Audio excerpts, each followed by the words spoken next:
What's going on, everybody? Matthew Moniz here, and right in front of me I have the brand new Lenovo ThinkPad X1 Extreme. I've been dying to get my hands on this because this fits in a very special category where the Dell XPS, the Asus ZenBook Pro, and more recently, the Razer Blade 15 exist. This is the first Lenovo laptop for prosumers that has a dedicated GPU that's under 4 pounds or around 4 pounds. In fact, this laptop is so light, it's half a pound lighter than the Dell XPS 15 and the other laptops I've mentioned. Now, in terms of design, you're getting pretty much the exact same look and feel as the original X1 Carbon. It has that nice rubberized texture on top. It does get a lot of oil very easily. In fact, you have so much oil on here, you could probably use it for your eggs later on in the day. You have that beautiful mill standard, which means it's rugged, it's portable, it's light, it can take some drops, it's spill resistant on the keyboard, basically protected from the elements.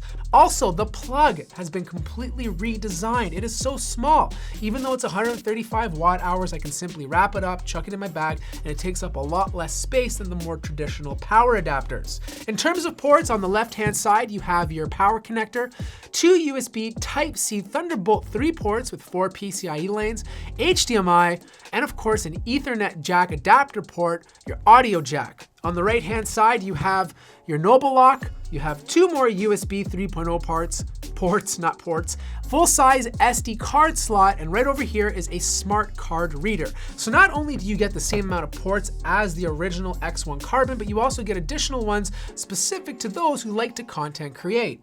Getting inside is super easy, and once you're in, you see that beautiful big 80 watt hour battery. I was easily getting 7 to 8 hours of use before needing to charge, and that's just doing standard productivity tasks. You have 2 slots for M2 NVMe SSDs. One comes included, but you can always upgrade it if you want down the road or add a second one.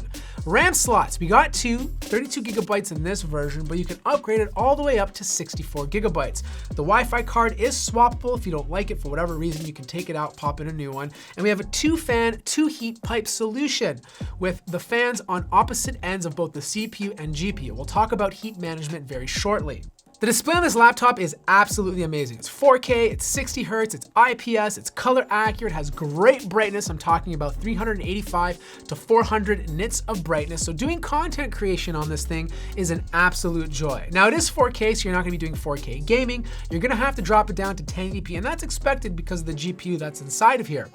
Up top, we have a webcam, but that webcam also has other cameras, infrared sensors, so you have the ability to do Windows Hello. And for whatever reason you don't want to use your face to do Windows Hello, you have a fingerprint scanner on the bottom right that will quickly get you in. 2 ways to not have to use a password. Now, in terms of webcam quality, it's gonna look like this. I mean, for a very expensive laptop, it should be significantly better. And this one just doesn't look that great.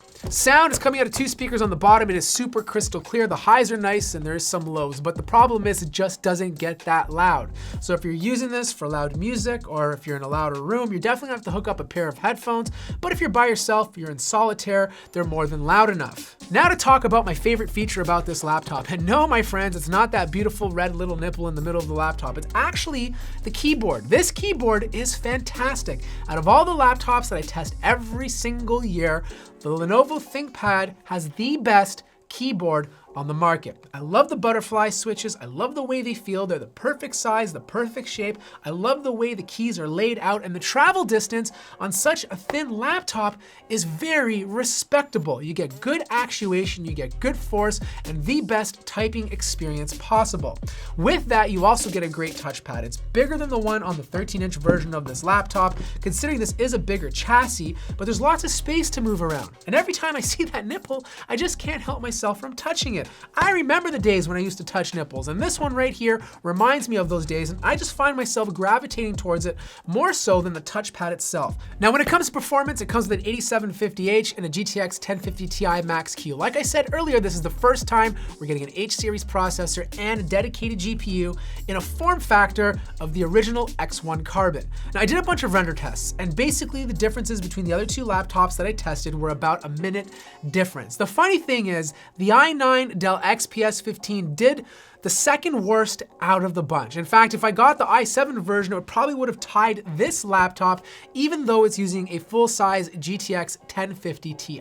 If you want to game on it, you can, but you are going to have to drop down the settings between medium to high settings with the resolution set to 1080p. I was able to play Overwatch comfortably, I could play Fortnite comfortably, basically any of the new titles, as long as you're willing to drop down the settings. Now this brings me into heat management. If you've watched my live stream, you know that based on my initial tests using Ada64, the CPU and GPU got a little bit hot. In fact, this laptop does thermal throttle. It's not as bad as the i9 version of the XPS 15 where I can't really recommend it to anybody, but there is a problem with overheating. Now, if you're doing like long, strenuous tests with the CPU utilization at 100%, then you might want to steer away from this laptop and look at something cooler like the Blade 15. But if you're doing a lot of strenuous tests where the CPU is constantly jumping up and down, the thermals are totally respectable. Now, in terms of noise, you definitely can hear the fans. It's quite low at about 35 decibels when things are on idle. Surface temperatures, you're looking at around 50 degrees Celsius, which is very typical of most laptops with a dedicated GPU.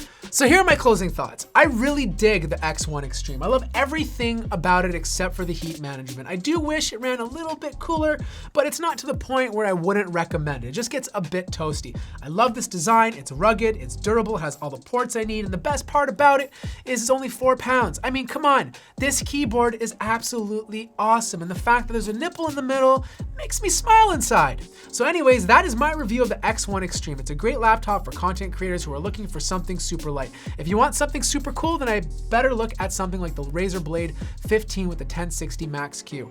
I want to hear what you have to say about the ThinkPad X1 Extreme in the comments below. Is this something you can see yourself using? If you have any questions, hit me up on Discord. If you want to see some behind the scenes, follow me on Instagram, and I will see you guys in the next video.